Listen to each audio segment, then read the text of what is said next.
이번 사연은 미저리 같은 예비시모가 용서해달라고 빌고 있다는 사연인데요. 지 엄마 편들며 기세등등하던 남자친구도 용서를 구하고 있다는데 무슨 일이 있었던 걸까요? 함께 보시겠습니다. 사연 시작 전에 좋아요, 구독 부탁드리겠습니다. 채널에 큰 힘이 됩니다. 저희는 나이 차이가 있는 커플이었습니다. 제가 20대 후반이고 남자친구는 30대 초반입니다. 결혼을 약속한 후로부터 양쪽 가족에게 서로를 소개하고 인사를 드렸습니다. 양가 모두 저와 남자친구를 마음에 들어하는 것 같았는데 남자친구의 어머니는 저를 조금 마음에 들어하지 않는 것 같은 느낌도 있었어요. 현재로서는 크게 의미가 없는 얘기가 되었네요. 남자친구의 부모님은 약 10년 전쯤에 이혼을 했다고 합니다. 그래서 현재 남자친구는 어머니와 함께 그의 두 여동생과 가정을 이루며 생활하고 있죠. 여동생들 중에서 첫째는 취업 준비를 위해 공부하고 있는 취준생으로 대학 등록금은 남자친구가 지원했습니다. 남자친구의 둘째 여동생은 아직까지 정해진 직장을 가지지 않고 아르바이트를 하다가 그만두는 것을 반복하며 살았어요. 남자친구의 연봉은 저와 비교해 볼 때 상당히 높은 편이에요. 남자친구의 월급은 저의 월급보다 거의 100만 원 정도 많이 받습니다. 남자친구는 자신이 받는 월급과 보너스에 대해 자부심을 가지고 있지만 실제로 그의 수입에서 남는 돈은 많지 않았어요.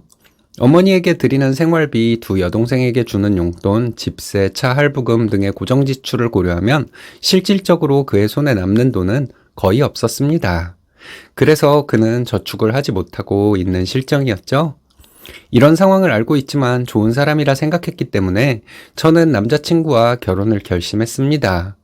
남자친구는 요즘 자기네 어머니가 기분이 좋지 않다며 저에게 압박하듯 말을 하더군요. 저더러 자기 엄마에게 전화를 자주 하라는 것이었습니다. 전화를 해서 자기 엄마에게 따뜻한 말 한마디를 건네면 되는 것이라고 말했지만 저는 그게 그렇게 쉽지 않다고 생각했어요. 전화를 하면 무슨 대화를 해야 할지 막막해서 솔직히 고민이었습니다. 남자친구는 자주 전화를 하면서 따뜻한 말을 건네주면 된다고 간단하게 말했지만 제 입장에서는 그게 그렇게 쉬운 일이 아니었거든요.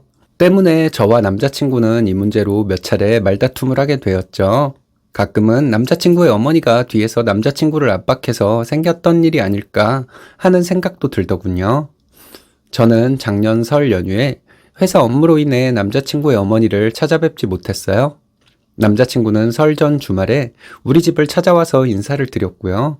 하지만 설 연휴에 남자친구 집에 가지 못하는 이유에 대해 남친 어머니에게 알려드리고 싶어서 남자친구에게 잘 얘기를 해달라고 부탁을 했습니다. 설이 지나고 나서 인사를 드릴 것이라고 말씀드렸고 남자친구는 알겠다고 했죠. 게다가 저는 설 전날에 남자친구의 어머니께 전화를 드려서 설 연휴 동안 찾아뵙지 못하는 것에 대해 죄송하다 말씀드리고 새해 복 많이 받으시라는 말씀도 드렸습니다. 저는 그때 회사 업무 때문에 많이 지쳐있는 상태였는데 새해 인사를 드리는 것이니 최대한 밝은 목소리로 통화를 했어요. 남자친구의 어머니는 퉁명스러운 말투로 전화로 이게 뭐니? 하시고는 너는 바빠서 못 온다는 게 말이 되니? 너무 말도 안 되는 소리라서 땡땡이한테 화냈다. 명절을 그렇게 망쳐놓으니 속 시원하니? 라고 이야기하셨습니다. 저는 남자친구 어머니 말씀이 이해가 잘 안 갔지만 주말에 찾아뵙겠다고 말씀을 전달했죠. 어머니는 또 퉁명스러운 목소리로 명절이 지나고 오는 게 무슨 의미가 있겠니? 네 마음대로 할 거면 그런 소리도 말아라. 이렇게 말씀하시고 전화를 끊으셨습니다. 제가 화가 나고 황당했던 이유를 솔직히 말씀드리자면 어머님이 그렇게까지 화를 내실 일인지 판단하기 어려웠고 제가 큰 잘못을 저질렀다고 생각하지 않았기 때문이었어요. 사과를 드려야 할까? 라는 생각도 들었지만 제가 심각한 실수를 저질렀다는 생각은 전혀 들지 않았습니다. 오히려 저는 남자친구 어머니가 너무 오버하는 것 같았어요. 얼마 지나지 않아 남자친구로부터 톡이 왔는데 어머님이 농담으로 한 말씀이니 저보고 크게 신경 쓰지 말라는 거예요.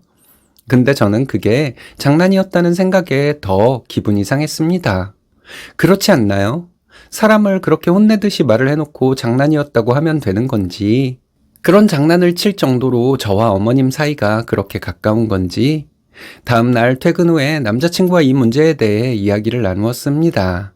제가 이해하기 어려운 점은 어머님이 장난으로 화를 내는 것이 이해되지 않는다는 점 얘기한 것입니다. 그러자 남자친구는 자기 어머니가 장난을 좋아하는 분이라고 변명을 하더군요. 말 그대로 핑계일 뿐이었죠. 어머님이 저한테 그렇게 말해놓고 아차 싶었는지도 모르고요. 남자친구는 너도 나중에는 재밌게 생각하게 될 거야. 이렇게 말하는데 저는 화가 날 뿐이었습니다. 그리고 남친은 은근슬쩍 이 얘기를 꺼내더라고요. 제가 회사 일로 인해 연휴 동안 자기 집에 오지 못한다는 것을 자기 엄마가 어떻게 이해하겠느냐고 말했습니다. 그리고 남친은 제가 자기 집에 찾아가지 않은 것은 자기 엄마를 존중하는 마음이 작기 때문이라는데 이게 무슨 말도 안 되는 소리인가 하는 생각뿐이었네요. 이런 일이 있고 나서 또 다른 문제도 생기더군요. 결혼 준비를 위해 남자친구와 함께 여러 계획을 세우던 중 곧이어 집에 대한 문제로 불협화음이 일어나게 되었습니다.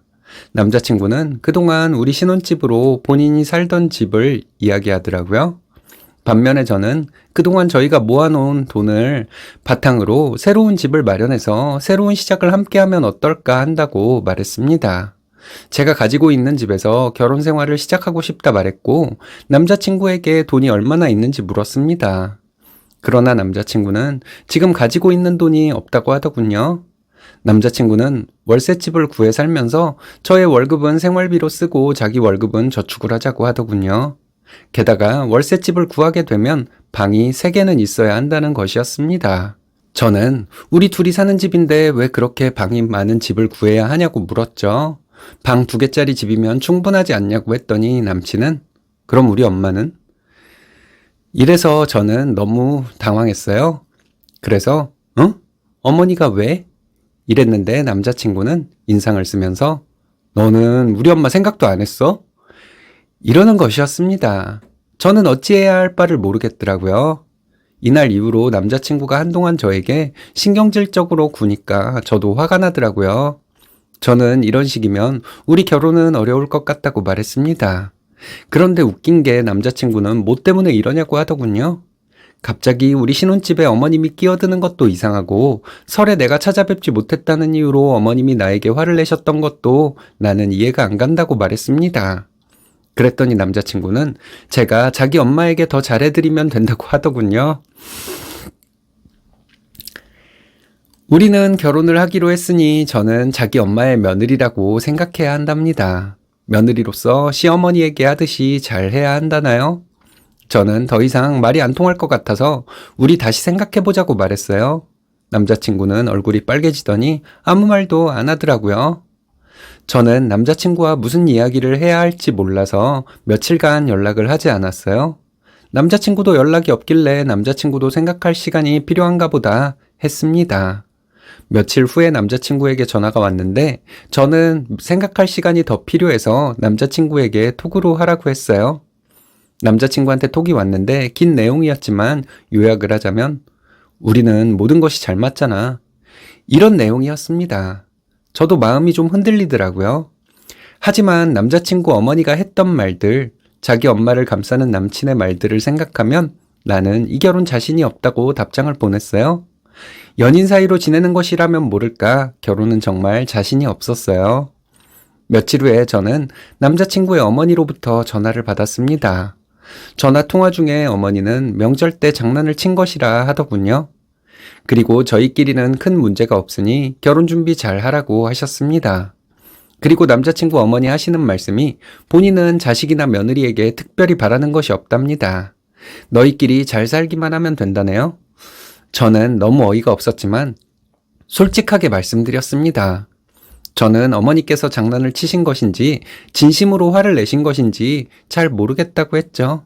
근데 정말 중요한 문제는 남자친구가 어머니께 사과를 드려야 한다고 생각하는 것이라고 했습니다.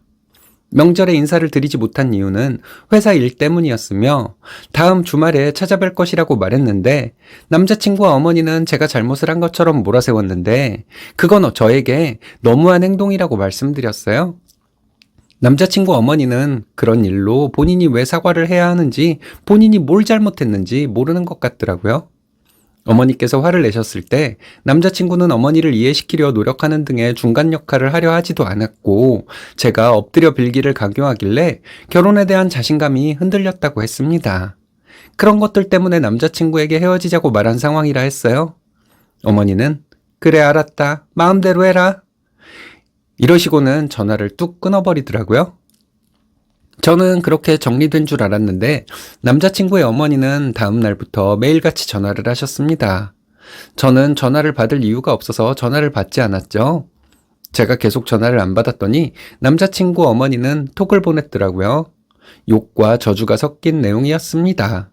그냥 정신이상자라고 생각하고 넘겨도 되지만 욕과 저주가 들어있는 메시지를 읽으면 막상 그냥 넘기는 것이 쉽지는 않더라고요. 저를 위협하는 내용도 있었고 저를 찾아오겠다는 내용도 있었습니다. 저는 그래서 남자친구 어머니 톡을 차단했어요. 알림이 울리면 읽게 되니까요. 톡을 차단했더니 남자친구 어머니는 문자 메시지를 보내더라고요. 저를 괴롭히려고 작정한 것 같았습니다. 며칠 후에는 퇴근할 때 회사 앞에 어머니가 서 계셨습니다. 멀리서 봤기 때문에 실루엣처럼 보였지만 누구인지 바로 알겠더라고요. 저는 소름이 돋아서 직장 동료들에게 상황을 알렸고 남자 동료들이 함께 나와서 저를 버스 정류장까지 안전하게 데려다 주셨습니다. 그날 스팸 문자를 확인해 보니 정말로 끔찍한 내용들 투성이더라고요. 저는 부모님께 말씀을 드릴 수밖에 없었어요. 부모님께 걱정을 끼쳐드리고 싶지는 않았지만 솔직히 너무 무서웠거든요. 저희 부모님은 저희 오빠에게 당장 오라고 했고 저희 오빠가 집으로 달려와서 오빠에게도 사실을 말했습니다. 저희 오빠는 자영업을 하는데 바쁜 사람이기는 하지만 시간을 좀 자유롭게 쓸 수 있어요. 오빠는 제가 퇴근하는 시간에 맞춰서 회사 앞으로 와서 저를 집으로 데려다 줄 테니 걱정하지 말라고 했습니다. 그리고 혹시 모르니 경찰에 신고도 하라더라고요. 그래서 저는 남자친구 어머니로부터 받은 톡과 문자를 경찰서에 가서 제출하고 어머니가 회사 앞으로 찾아온다고 말했습니다. 남자친구와 남자친구 어머니에 대해 접근금지 신청도 했고요. 매일 저희 오빠가 저를 회사 앞으로 데리러 왔는데 오빠에게 미안하더라고요. 제가 오빠에게 미안하다고 했더니 내 동생이 위험하다는데 오빠가 안 나서면 누가 나서냐. 이 말에 가족이 참 소중하다는 것을 느끼게 되었습니다. 암튼 며칠간은 남자친구 어머니가 나타나지 않았어요. 며칠 후에 퇴근 시간에 회사 건물 앞에서 남자친구 어머니가 보였습니다. 저는 그때 오빠에게 전화를 하고 있었어요. 회사 건물 앞에 차를 세워놓고 있을 수가 없어서 오빠는 근처에 있다가 제가 전화를 하면 회사 건물 앞으로 차를 가지고 왔거든요. 남자친구 어머니가 보였지만 오빠 차에 타면 되니까 저는 오빠 차가 있는 쪽으로 걸어갔습니다. 남자친구 어머니는 저에게 달려오더군요. 멀리 있는 것으로 봤는데 어찌나 빠르던지 제가 오빠 차에 타기도 전에 제 팔을 붙잡았습니다. 저는 놀라서 소리를 질렀어요. 남자친구 어머니는 저에게 네가 우리 집을 그렇게 무시하고도 무사할 줄 알았어? 이러면서 소리를 지르더라고요. 팔을 놓고 말하라고 했더니 순간 번쩍하는데 남자친구 어머니는 제 따귀를 때린 것이었습니다. 저희 오빠는 남자친구 어머니가 저에게 다가온 것을 보고 바로 차에서 내려 저에게 왔는데 그 짧은 시간에 저는 뺨을 맞은 거죠. 저는 얼어붙어 있는데 남자친구 어머니는 또 저를 때리려고 했나 봐요. 저희 오빠가 가로막았더니 남자친구 어머니는 바닥에 떼굴떼굴 구르며 저희 오빠가 자기를 때렸다고 소리를 질렀습니다. 잠시 후에 경찰이 오고 저희는 경찰서로 가서 진술서를 썼는데 남자친구 어머니는 저희 오빠가 자기를 두들겨 팼다고 팔꿈치에 생긴 상처를 보여줬어요. 저희 오빠는 때린 적 없고 가로막기만 했다고 하며 CCTV가 없냐고 경찰에게 물었는데 촬영된 것이 없다고 하더군요. 제가 오히려 뺨을 맞았다고 경찰에게 말했는데 남자친구 어머니는 자기는 전혀 그런 적이 없다는 것이었어요. 다음 날 경찰에게 연락이 왔는데 남자친구 어머니가 병원에 입원을 했다고 합니다. 병원에 입원해서 뇌진탕 증세를 호소했다 하더군요. 저희 오빠가 두들겨 패서 넘어지면서 바닥에 머리를 찧었다네요. 경찰은 좋게 합의를 보라고 하는데 너무 억울하고 오빠에게 미안하고 어쩔 줄을 모르겠더라고요. 회사에서 일도 손에 안 잡히고 멍하게 있는데 회사 동료가 저에게 어제 있었던 일을 찍어놓은 동영상이 있다는 거예요. 저를 버스 정류장까지 데려다 주었던 동료 중에 한 명이었습니다. 그 회사 동료에게 영상을 전송받아서 다시 확인해 봤어요. 저희 오빠는 남자친구 어머니를 거의 건드리지도 않았는데 남자친구 어머니는 바닥에 쓰러지더라고요. 그 영상을 경찰에게 제출했습니다. 그리고 남자친구 어머니에게 무고죄도 추가했어요. 경찰이 남자친구 어머니에게 이 사실을 통보했더니 남자친구 어머니는 바로 퇴원을 했다네요. 남자친구에게 전화가 왔는데 자기 엄마 신고한 것을 취하해 달라더라고요. 경찰에게 듣기로 너희 어머니는 형사처벌도 가능하다고 했는데 나는 취하해 줄 마음 전혀 없다고 했어요. 알겠다고 말하면 저를 쉽게 보고 또 어떤 행동을 할지 모르겠다는 생각이 들어서요. 저는 남자친구에게 너희 어머니로부터 받은 괴롭힘에 대해서 형사처벌도 요구할 것이고 민사로 위자료도 청구할 것이니 그런 줄 알라고 말하고 전화를 끊었어요. 그리고 한 달 정도 지났는데 지금까지 별일은 없었습니다. 남자친구 어머니가 정신적으로 문제가 있는 것 같아요. 남자친구는 자기 엄마에 대해 모르는 것인지 진짜 이런 사람과 결혼을 했다면 무슨 일이 생겼을까 하는 생각을 하면 너무 소름이 돋습니다. 놀란 마음 좀 안정이 되는 데까지만 해도 2주 가까이 걸린 것 같아요. 정신적인 피해를 받은 것은 꼭 보상받을 생각입니다. 남친이나 그 어머니나 정신병자들이 정상인 척하며 살고 있는 게 신기할 정도네요. 발 빼시길 정말 잘하셨어요. 저런 사람들은 용서해주면 상대에게 고마워하지는 않고 오히려 상대를 우습게 알더라고요. 스님님 말씀대로 할 수 있는 법적 조치는 전부 하셔야 할 것 같네요.